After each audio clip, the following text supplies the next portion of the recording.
السلام علیکم جی تو اسٹوڈنٹس، امید ہے آپ خیریت سے ہوں گے۔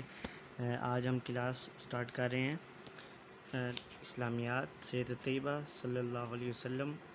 حضرت محمد صلی اللہ علیہ وسلم نے مکہ مکرمہ سے مدینہ منورہ ہجرت فرما کر مدینہ منورہ میں ریاست مدینہ کی بنیاد رکھی۔ ہجرت کرنے کے بعد اگرچہ مسلمانوں کو بہت سی تکالیف کا سامنا کرنا پڑا، لیکن اس ہجرت سے ایک ایسی ریاست وجود میں آئی جس کی روشنی ساری دنیا میں پھیلی اور دنیا بھر کے انسانوں نے اس ریاست کی روشنی سے فائدہ اٹھایا۔ نبی کریم صلی اللہ علیہ وسلم ہجرت کے موقع پر مدینہ منورہ پہنچنے سے پہلے قباء نامی بستی میں رکے۔ یہاں آپ صلی اللہ علیہ وسلم نے چند دن قیام فرمایا۔ نبی کریم صلی اللہ علیہ وسلم کے حکم پر حضرت علی رضی اللہ تعالیٰ عنہ مکہ مکرمہ میں 3 دن ٹھہرے۔ انہوں نے لوگوں کی امانتیں واپس کیں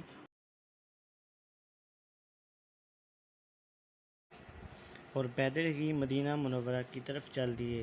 حضور نبی کریم صلی اللہ علیہ وسلم قباء ہی میں ٹھہرے ہوئے تھے کہ حضرت علی رضی اللہ تعالیٰ عنہ بھی وہاں پہنچ گئے۔ اس قیام کے دوران حضور صلی اللہ علیہ وسلم نے مسجد قباء کی بنیاد رکھی۔ جزیرہ عرب میں بیت اللہ کے بعد یہ پہلی مسجد تھی۔ اس کا ذکر اللہ تبارک و تعالیٰ نے قرآن مجید میں فرمایا ہے۔